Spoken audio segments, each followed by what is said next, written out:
Hey, what's going on, YouTube? I'm here today to talk about the question that I always get asked when I tell people I got a Moto 212 and I show them a picture of it.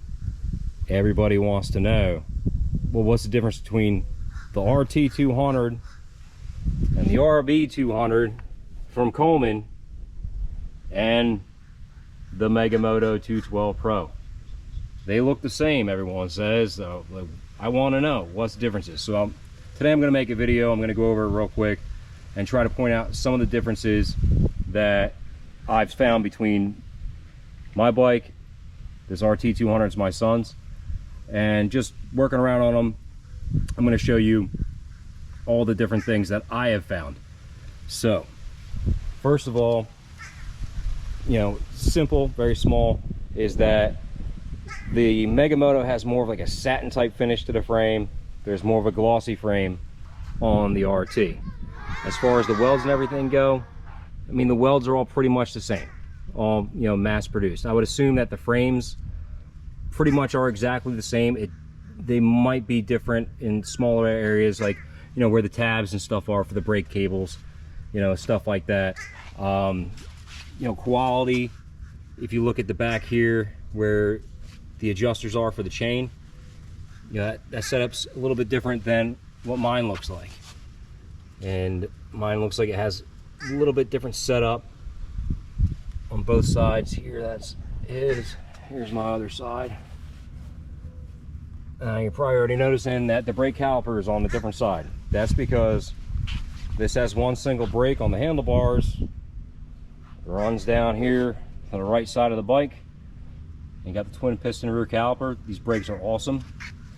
And then on this bike, one of the big differences that everybody seems to notice is it's got the front brakes.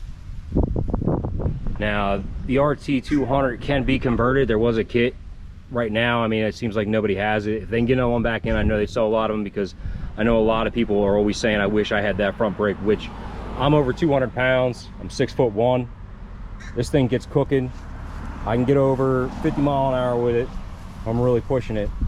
Most of the time, cruising around 35, 40 miles an hour, just enjoying myself.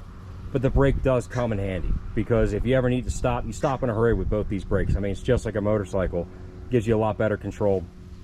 I like it a lot more. That's the main reason that I bought this bike, was for the front brake. The headlights, they come out, they're exactly the same. A lot of stuff's exactly the same. There's some small details. If you're looking at the handlebars, you see my mounts. They're a pretty nice quality set. Over here, got these rubber insulators on them. I mean, small little detail, not really a big deal. Once again, you can still see the satin finish on the handlebars to the glossy finish on these. But it's those little things which makes this bike a little bit a better quality bike, better ride. I mean, for the price difference between the two of them, you do get the brakes alone. Big deal. The tires, they are the same size tires. However, me and my son lined these up before and we were looking at it. I don't know if this is a good enough angle for you to see, but my tires are actually about an inch taller. So I don't know, I didn't actually measure them. So either my tires, the 19x7s, are either too big, or the RTs are coming with undersized tires. I'm not sure. I'll have to measure them sometime, but that's just something that we did notice. We line them up side by side as close as we get them. They're definitely two different size tires, even though they are marked the same. So that's the tires. Now, another big selling point for my bike, now you can see my son's RT, he's got the torque converter on it, the aftermarket setup, and he's got the lift plate, the mount plate to get it all set up on there. The RTs originally come with a jack shaft setup. They're governed, and they end up running, with the throttle screw and all backed out. I think my son was getting about 28, 29 miles an hour, and the thing moves out. I had my wife on the back with me, and we took it for a quick joyride when we first got it, and I was like, man, this thing really rips. But it tops out. I mean, wide open throttle, you're hitting the governor at 28 miles an hour, but it still gets up and goes. Now, as with the Motos, they have the jack shaft set up. So you can see there's no backing plate on mine. It's just the jack shaft, which is welded right to the frame. That's why my brake's on this side and his is on the other, because my chain goes around then down the other side. Sprockets look like they're about the same size.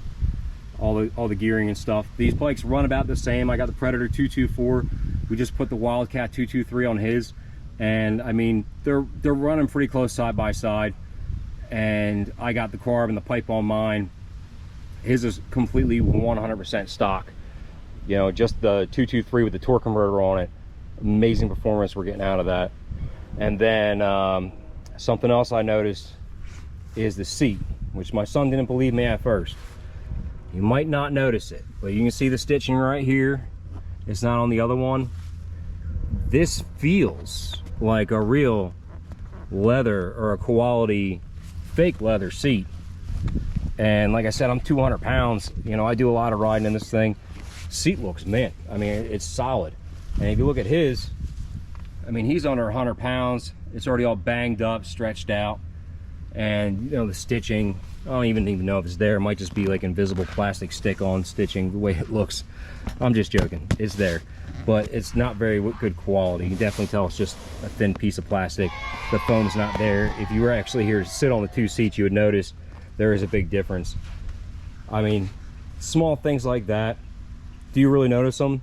No. The biggest thing's going to be the front brake and the jack shaft. And you know, other than that, quality wise, they're both really good bikes. They both run about the same.